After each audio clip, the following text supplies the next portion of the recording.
किसानों को आप क्या कहना चाहेंगे कि किसान किस दिशा में जाएं तो उनकी आय भी बढ़ सकती है, किसान किस दिशा में जाएं तो उनके जो कृषि उर्वरक क्षमता है वो भी बढ़ेगी, खेती किसानी वाले जो छोटे किसान हैं, मध्यम वर्गीय किसान हैं, उनको फायदा कैसे होगा? देखिए, एक ही काम है, वो लागत को कम करें। उसके लिए अपना बीज अपना बनाए, उसी के आधार पर खेती करे, गो आधारित खेती करे, तो ये बाहर का जो जहर मुक्त हो जाएगा, लागत कम हो जाएगा, तो किसान को पैसा अच्छा मिलेगा। आजकल जनता बिना रासायनिक के खाना खाने के लिए तैयार बैठा है, पैसा देने को तैयार है।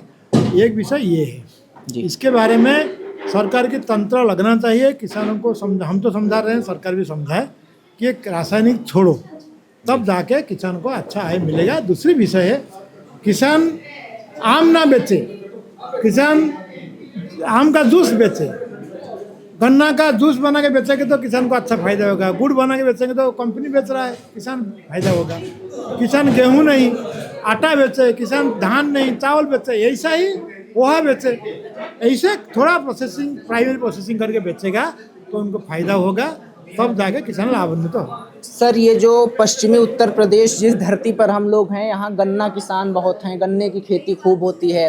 किसानों के साथ ये समस्या आती है कि साहब अगर हम ऐसे ये जो ऑर्गेनिक फार्मिंग करने लगेंगे तो गन्ने का उत्पाद कम हो जाएगा, तो हमारा घर कैसे चलेगा, हम क्या करेंगे, क्या खाएंगे, तो गन्ना किसान कैसे करें इसको? ये किसान नहीं बोल रहा है, ये रासायनिक कंपनियां प्रचार करके बैठे हैं।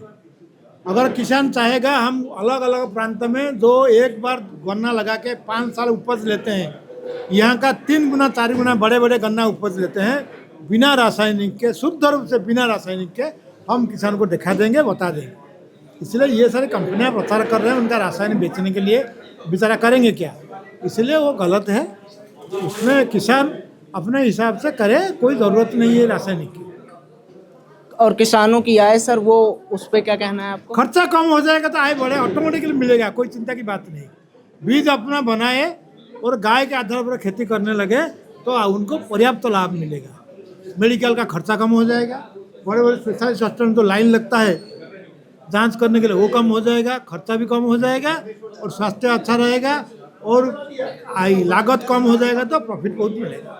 ये सरल सा। आज पहले पश्चिमी उत्तर प्रदेश या पूरे देश में एक किसान संगठन था, भारतीय किसान यूनियन। आज देश में किसानों के संगठन कई बन चुके हैं, हम देखते हैं। तो इसमें किसानों को कितनी, क्या ये किसानों के प्रति भी नुकसानदायक है जो इतने सारे संगठन बन रहे हैं, इससे किसान एकता खत्म हो रही है? नहीं, किसानों के बीच में बहुत संगठन चाहिए, मगर वो किसान के काम करे, पॉलिटिक्स ना करे। जिन लोगों ने राजनीति किया उसमें किसान का नुकसान हुआ। अगर कोई ऐसा हिंसात्मक ये आंदोलन चलता है, मरता है किसान, नेता तो बढ़िया आराम से रहते हैं।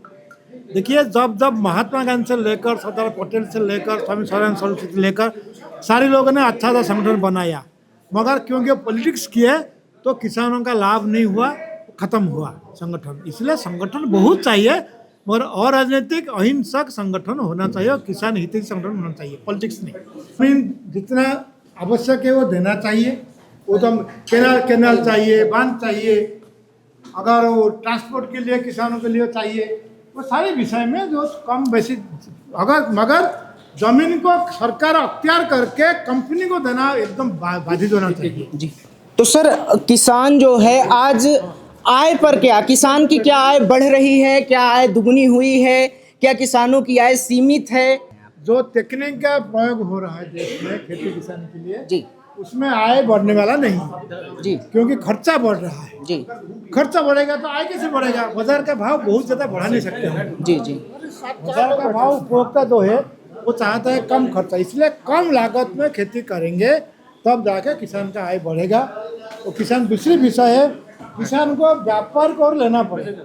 जी, जी। खाद का विषय समस्या है, जैविक का बात हो रहा है, खाद का सब्सिडी कंपनी को दिया जा रहा है, ये सारी समस्या किसानों का है। इस विषय में सरकार को भी सजग करना, शोधकर्ताओं को सजग करना, इस किसान का जो प्रचार विभाग है इसलिए वो लगे हुए। अभी आप बात कर रहे थे केमिकल फार्मिंग की, ऑर्गेनिक फार्मिंग की, लेकिन बहुत सारे लोग जी ऐसा भी कहते हैं कि केमिकल फार्मिंग नहीं करेंगे तो क्या हमें उतनी उपज मिलेगी कि हम अपना व्यवसाय सही से कर पाएंगे? देखो, ये झूठ बोल रहे हैं लोग। जी, अधिक उपजाऊ हमको अभी चाहिए ही नहीं। हाई यील्डिंग की ज़रूरत नहीं अभी अपने देश में। एक साल में जो फसल हम उगाते हैं 2 साल 3 साल खाने के लिए पर्याप्त है। इसलिए उसको गुणयुक्त होना चाहिए और जहर मुक्त होना चाहिए, उसमें पोषक तत्व युक्त होना चाहिए, ये ज़रूरी है। अधिक उपजाऊ ज़रूरी नहीं है। ये सारी लोग अधिक अधिक अधिक अधिक उपज से अधिक लाभ नहीं होता है। यह इकोनॉमिक्स के प्रोफेसर थे यहाँ साथ में, उनको पता है अगर बाजार में अधिक सामान आएगा रेट कम हो जाए किसान को लाभ कहाँ मिलेगा। तो अधिक उपजाऊ का मामला छोड़ देना चाहिए। अच्छा स्वास्थ्यवर्धक खाना मिलना चाहिए लोगों को, उसके लिए ये केमिकल फार्मिंग को छोड़ना पड़ेगा। आज सर हम देखते हैं कि गांव खत्म हो रहे हैं सर। आज भूमि अधिग्रहण इतना ज़्यादा हावी हो रहा है कि किसानों के पास ज़मीन नहीं बच रही है। लोग कह रहे हैं कि साहब ऐसा ही रहा तो खेती बाड़ी ख़त्म हो जाएगी, गांव ख़त्म हो जाएंगे।